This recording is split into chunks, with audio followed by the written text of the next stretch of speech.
Hello everybody, this is DeanoGTO, and today we're going to be looking at, well, the VK3002D, Tier 7 German medium tank. So, apologies for this video being a bit delayed. I have been having a little bit of an issue with the Lightworks software, and right now I'm barely going to be actually watching the replay myself. I'm actually just going to be staring at the FPS indicator for Bandicam, and just hoping that it stays at 60 the entire time, because if you don't know, for some reason, Lightworks will only upload a video as long as it maintains a completely steady FPS the entirety of the way through. Which is understandably kind of annoying because, well, typically software like Bandicam's relatively consistent and it just dropped to 58 FPS there. I hope that doesn't fuck it up, I really hope it doesn't. But for some bizarre reason that's incredibly frustrating, it will only upload, say, like the first 3 minutes of like a 7-minute video because the FPS dropped at one point. And that is incredibly annoying, and yeah, a bit of derby driving on my part. Like, it stayed at 60 FPS this entire time except it dropped like 2 FPS once. I hope that doesn't balls it up. If it does, I'm going to be raging. Because this has been driving me nuts the last few days now, because I was originally trying to make a video on Tuesday, but because of this issue, I just haven't been able to do it because it just does not let me do anything really. Like, the thing is, whenever you're editing a video, you need to upload the video into the editing software so that you can edit it. This software not allowing me to like mess around with like slightly varied FPSs is really annoying. It doesn't matter what I do, it just seems to do the same thing. And by the way, yeah, this was incredibly lucky here. I actually didn't notice him immediately, and I was thinking like, oh shit, I'm gonna get in the face by like a derp gun, and I completely forgot that thing. You just a heat cannon, not a HE cannon, and I was just like, oh, thanks for that. Against KV1, I was prepared to take a hit from that guy, and then he shoots me in the gun, knocks out my gun, which is annoying, but I'm able to reload and finish him off before he can get another shot out. So that's KV1 dealt with, and we have a Lifa over there somewhere which is on extremely low health. So I've actually had to lower the graphics quality on my game just a little bit, just to try and get the FPS a little bit more consistent. Hopefully this will just be temporary, hopefully I'm able to resolve this issue, but for now this is the best thing I can think of doing. Trying to get Lightworks to actually work correctly. And for some reason it desyncs the audio massively, which was an issue I never had in Movie Maker, and I take a bunch of hits from the Leopard there, which was kind of annoying because I was really worried about module damage. Module damage is something that can make or break your game. Like, it can make or break your match in this game, because if you screw around too much and you take a bunch of module damage, later on in the game that could come back to bite you in the ass. And it dropped to 59 FPS there for like a second. Please tell me that didn't mess it up. This is so annoying having to stare at the FPS indicator. But yeah, I'm going to try and finish off this Leopard here, which I'm successful in doing. Leopard seemed a wee bit sluggish there. I'm not sure if he had like a damage ninja or something. I did put a shot into him earlier, and he had I did do a critical hit to him. So chances are I may have knocked out his driver or something. So now I'm going to be focusing on this WZ-131. I stick a shot through that there, and I actually did not realize initially you could actually shoot through those. So that was something new for me.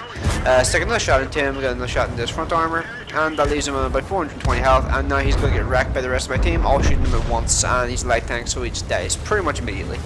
So now there's 4 of us versus 6 of them. They have 1 tier 7, 3 tier 6s and 2 tier 5s versus our 3 tier 7s and 1 tier 5, but our tier 5 is pretty much tier 6. So yep, and that was extremely lucky. Just kind of snapshotted there and got really lucky with the dispersion. And what I did there was and I was a wee bit surprised because the MX ELC, it's weird to see that there with a full turret. So let's see here. Oh yeah, now we're focused on the A44. A44 pulls out sideways on, stick a shot through his side armor and kill him off, which is pretty nice. Let's see, what do I do here now? Oh yeah, that's right. So here I see the KV-1S is outflanking the Oni, and then my immediate thought was, oh no, he's going to end up getting the Oni killed or something, because like there's a bunch of tank destroyers behind him. I was initially thinking that was what was going to happen, but that didn't turn out to be the case. Somehow the KV-1S had managed to get around the Oni, with the Oni still pointing his front armor at him, which was strange, whatever. Now we're going to focus on the lower health ARL V39 to remove a gun from the game. Fire, kill him off. So now I'm on 7 kills. Now we just have the last ARL V39. You can just see there's like a little mini turret poking over the top, and finish him off with a ram kill, which are always fun. And now the last tank in the enemy team, he drove that entire way around there, trying to outflank us. And here I have a bit of a brain fart. No idea why I did that. That was stupid. That was like, why didn't I just aim instead of auto aiming like that? Which cost me some damage on that guy, which is kind of annoying honestly, because I'm on 2400 right now, which is pretty solid, but pretty much doubled my health and damage, which I'm happy enough with. And stick a shot in the side of his turret, and here I decide, middle ram him. Ram him for the last 160 damage, leave himself on 2807 damage, 9 kills, and well, pretty damn good game overall. 201 spotting damage and 620 damage blocked by armor. So this video was mainly just a test of whether or not the FPS is going to work, but it was still a pretty solid game. Hopefully Lightworks will actually work with this here now. I've done a bunch of troubleshooting trying to figure out what is causing it to cut off, and the best solution I've found is that a slight FPS drop will cause it to stop at a certain point, and that's really annoying and really inconvenient, because it means I'm going to have to stare at the FPS counter every single time I go to record something, which is not great. But yeah, still a pretty solid game, and let's go on to the post-game stats, providing this has worked. Okay, so we are back with the results. This was with an ace tanker, Radley Walters, high caliber, and a top gun, which is unsurprising considering I did get 9 kills in that game. 2700 XP with the daily double added on. So pretty solid result. Let's move on to the team scores. And in team scores, I came top of the team, which is unsurprising considering I had a pretty decent game there. Next person on my team was the M6, and all the tier 7s did manage at least to get into the top 5 of the team, which is nice to see. Not so for the enemy team. The enemy team, the Tiger P, let's see, hang on, where are all their tier 7s? Tiger P, and I'm pretty sure they should have one more. Tiger P, A44, I don't see that, oh no, they had WG131, I forgot WG131's tier 7. So yeah, they had kind of like their tier 7 seems to have let them down a little bit, because, well, the highest damage in tier 7 on their team did 1000 damage, whereas the least damaging tier 7 on our team did 1100 damage. So yeah, I think overall we had the better team there.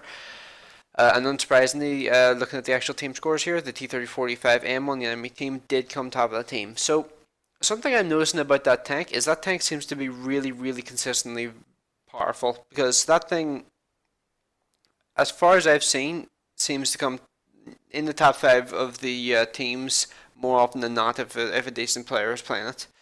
I think that's probably one of the best tanks they've ever allowed people to actually unlock for free in this game. Granted, it's not a tier 8 premium, it's only a tier 6 premium, but I still think like it's hard to deny like the effectiveness of that vehicle. That vehicle just seems to be incredibly good. At least right now in the game. So let's see, and let's move on to the kill statistics. 24 shots fired, 16 direct hits, 14 penetrations. Not the greatest ratio, but it's alright. You already know the damage amount and all. 14,686 credits made after you take off the repair cost of the vehicle, the ammunition resupply, and the consumable resupply. And 1355 base XP in that game when you take off the double XP modifier. So that was overall a pretty damn solid game, and I'm pretty happy with the way it turned out. But I just kind of want to just sidetrack here for a wee second away from the actual game itself. So you may have noticed in the actual gameplay I was talking about how I was using Lightworks. Well, I had to stop using it because, well, remember how I mentioned the FPS drops would sometimes cause it to just like stop uploading the video into the editing software after a certain point. Yeah, that FPS drop versus the Leopard meant that it stopped after it didn't upload any further after the Leopard part of the gameplay. So I have pretty much given up on trying to use that editing software, because it only seems to work if it's a completely steady FPS the entire time, which I don't really think you can really consistently do for most games, because games tend to have like a slight fluctuation in the FPS from time to time. So I don't really think that's going to be something that's really doable with my current setup. Like even though like even though I have a really good computer, I don't think it's really reasonable to have a consistent 60 FPS the entire time. Like the occasional 1 FPS drop or 2 FPS drop is acceptable. You don't notice that, but for Lightworks it notices it and it doesn't upload past that point. So I have to kind of abandon that one for now. I'm currently using VideoPad, and VideoPad seems to be a really good fit for my kind of editing style, and it has all the features I'm really after right now. So I'm going to continue using VideoPad for now, and I'll continue using it until I've either found something better, or if I like the thing is I feel like I'm only scratching the surface of what VideoPad can do right now. I'm just kind of playing around with it right now. I'm just trying to fire out this video because just so you know that I'm actually able to edit videos like that video I did the other day where I was like showing off that my computer could do like 60 FPS the entire time. In that there video, I actually turned on the Bandicam in Bandicam audio recording for the microphone. That's how I was able to do it. I was able to upload that there without actually doing any editing, which is something I don't typically do. But yeah, that was pretty much my only option at that point in time because I was still searching for an operating system, or for no, not operating system, but I was searching for an editing software that would suit my needs. So yeah. So everything seems to be working fine now. I don't really have any further issues. So hopefully video content should be a bit more consistent from this point on. So yeah, thanks for watching. Hopefully I'll be able to upload a bit more consistently in the next couple of weeks. And as I was saying, thanks for watching. I will see you in the next one.